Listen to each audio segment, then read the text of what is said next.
श्री सद्गुरु महाराज की जय।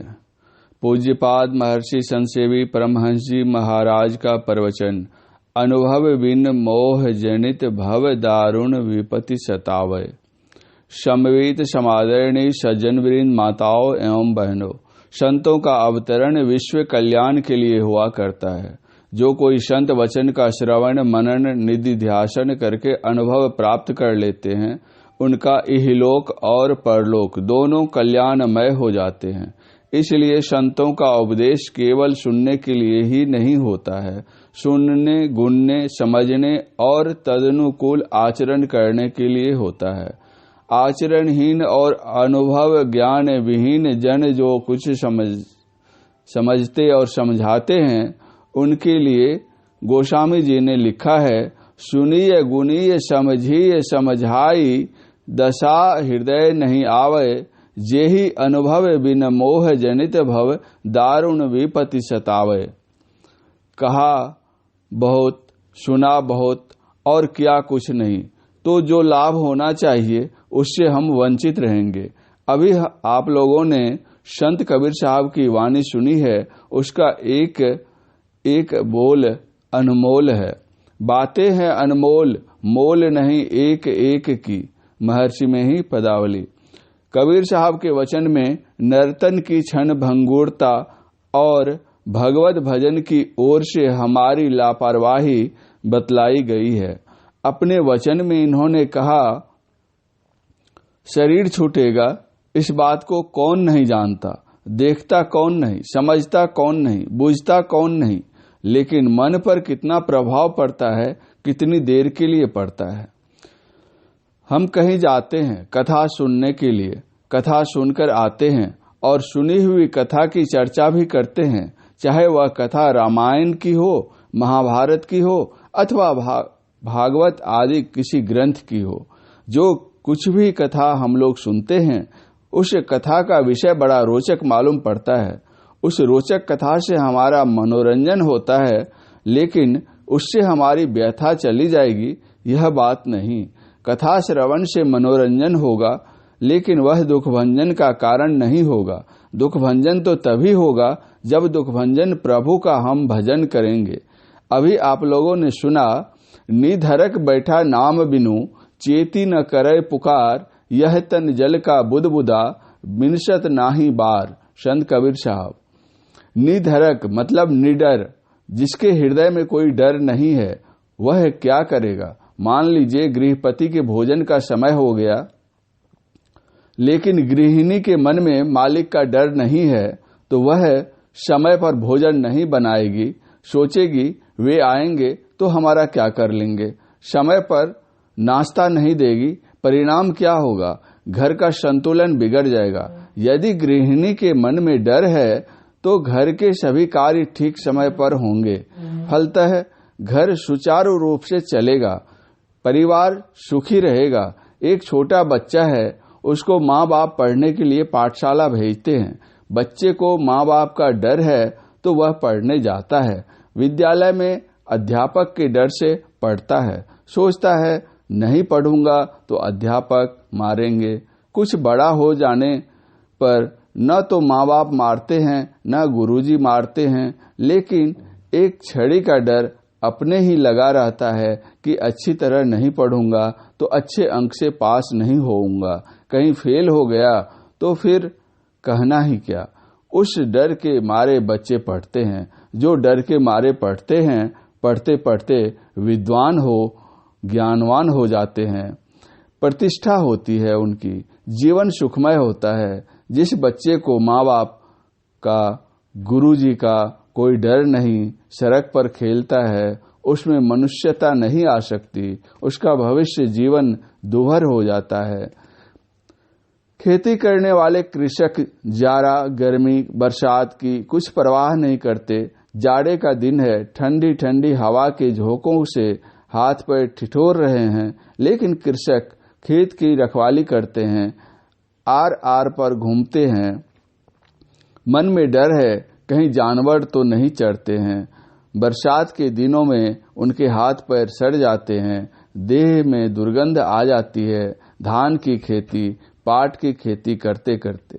गर्मी के दिनों में जेठ वैशाख की दोपहरी में खेत पर गर्म गर्म हवा लगने से चेहरा काला पड़ जाता है, झुलस जाता है, लेकिन हल जोतता है, कुदाल चलाता है, पानी पटाता है, निकौनी करता है, सब कुछ करता है। क्यों?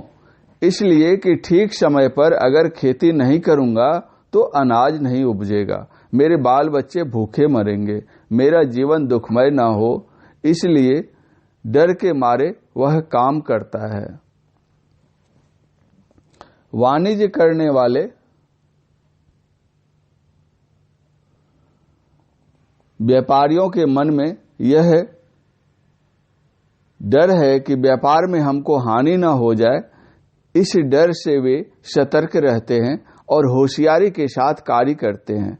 इस भाव से खरीदा है, इस भाव में बेचना है, इस तरह से इसको रखना है, इसमें त्रुटि नहीं हो जाए, नहीं तो काम बिगड़ जाएगा। डर है। हम डर के मारे रात को सोना हराम हो जाता है। इस डर के मारे रात को सोना हराम हो जाता है। फौज सीमा पर खड़ी है, वह जाड़ा गर्मी बरसात सब सह रही है। डर है अगर हम थोड़ी सी भी असावधानी कर जाएंगे तो दुश्मन हमारे ऊपर चढ़ आएंगे, हम पराधीन हो जाएंगे। इस भय से वे सजग सावधान रहते हैं। रोगी हैं, दवाई खाते हैं। क्यों खाते हैं? डर है कि औषधि सेवन नहीं करने से रोग बढ़ जाएगा, कष्ट बढ़ जाएगा, मर जाएंगे। इस प्रकार हम देखते हैं कि हमारे दिन रात के जितने काम है उन सब के पीछे डर लगा हुआ है। अगर डर नहीं रहे तो आदमी कुछ नहीं करे। इसलिए संत कबीर साहब ने कहा, डर करनी डर परम गुरु, डर पारस डर सार, डरत रहे सो उबरे, गाफिल खावे मार।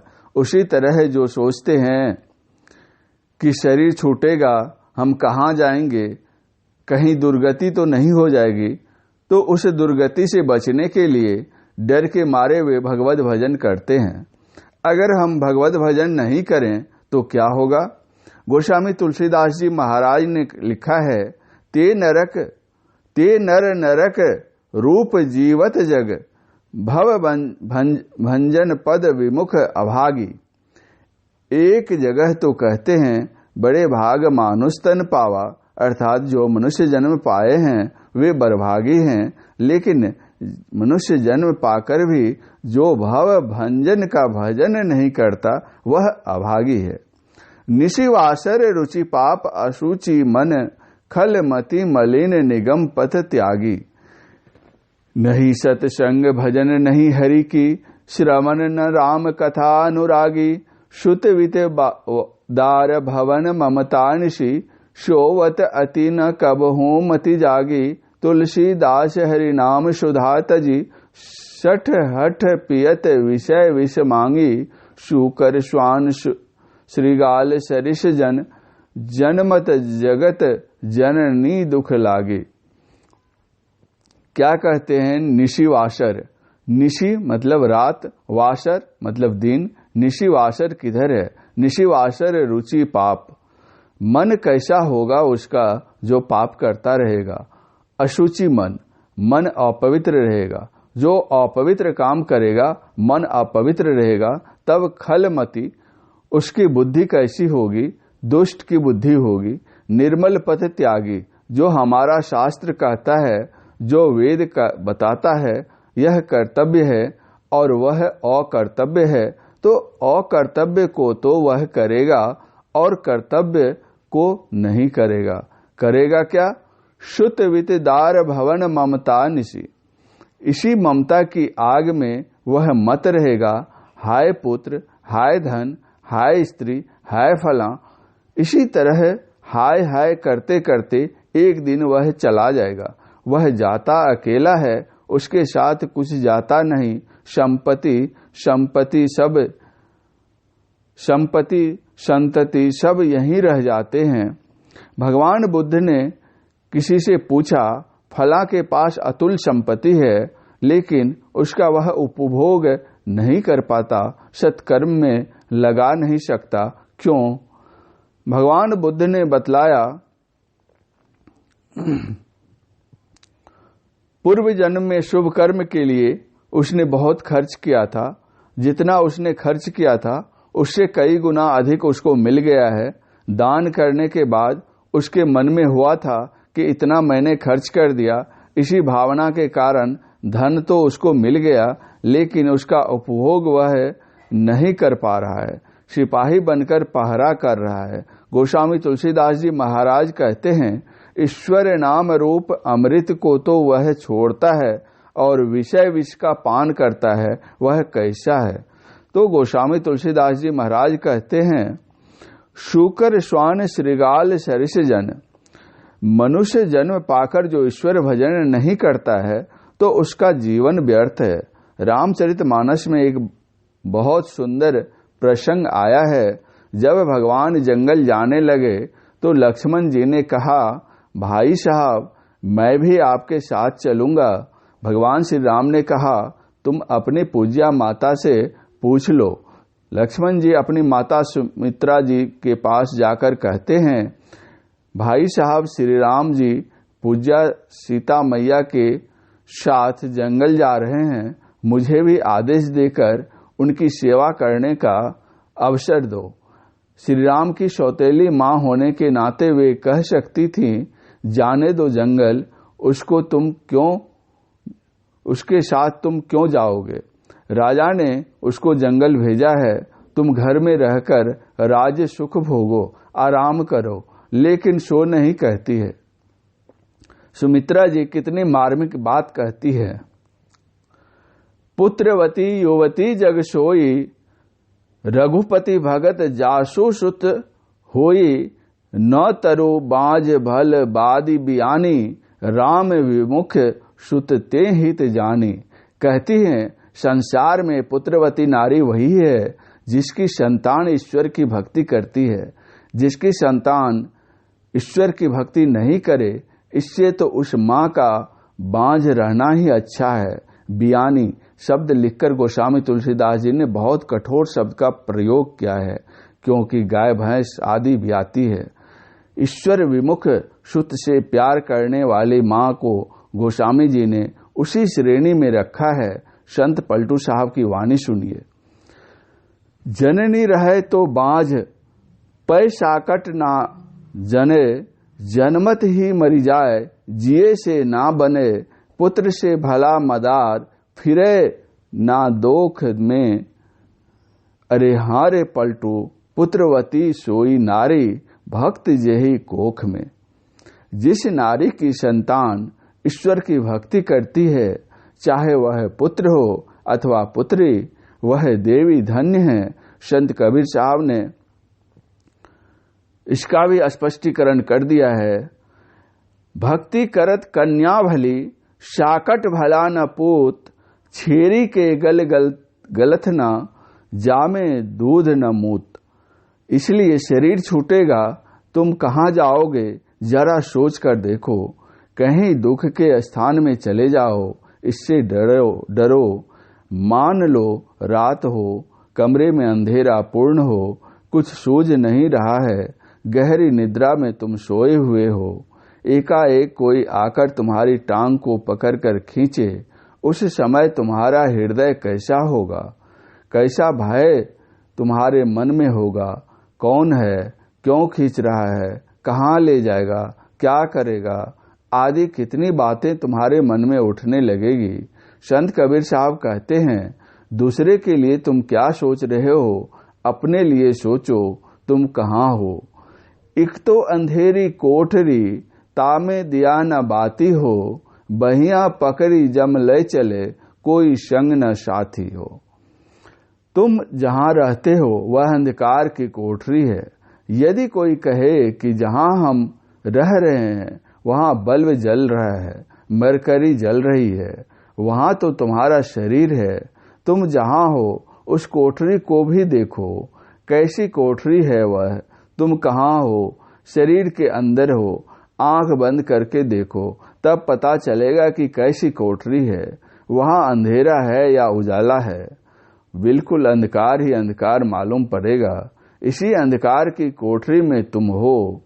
जब तक अंधकार में रहोगे यम के फंदे से नहीं छूट सकते। तम राज्य में रहना यम राज्य में रहना है। अंधकार में रहने वाले को यमराज खींचकर ले जाएगा। तुम्हारी इच्छा नहीं रहेगी तब भी ले जाएगा। अविवेकी को संसार इतना सुहावना लगता है कि वह उसे छोड़ना नहीं चाहता। इस विषय पर एक रोचक कथा है, इसे अगले प्रवचन पाठ में सुनेंगे। परम पूज्य महर्षि संतसेवी परमहंस जी महाराज का यह प्रवचन मालदा पश्चिम बंगाल में दिनांक 22/1/1990 ईस्वी को अपराह्नकालीन सत्संग के अवसर पर हुआ था। श्री सद्गुरु महाराज की जय।